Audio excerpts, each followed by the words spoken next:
Il ne faut pas s'arrêter aux mots, mais regarder vers le Christ. Ils regarderont celui qu'ils ont transpercé, Jean 19, 37. Impuissant, cloué sur une croix, ils aiment et ils nous aiment. Le Christ humilié révèle l'inouïe puissance de l'amour de Dieu.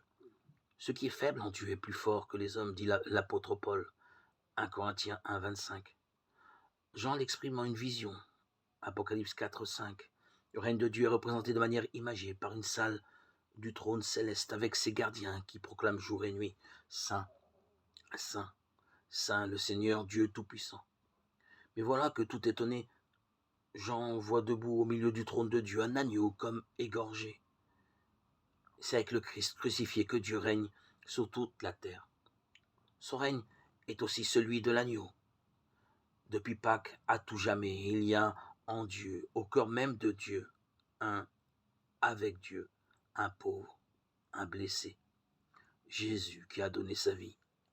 Le Père Tout-Puissant est Dieu dont l'amour est puissant en tout, car il croit tout, espère tout, supporte tout. 1 Corinthiens 13, 7. Nous ne savons pas si Jésus a prononcé le mot Tout-Puissant, mais il a commencé une prière en disant « Abba, tout est possible » Marc 14, 36. C'était une expression de la confiance et de l'espérance en Dieu son Père.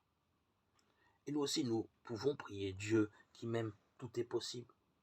Écoute-moi, réponds-moi.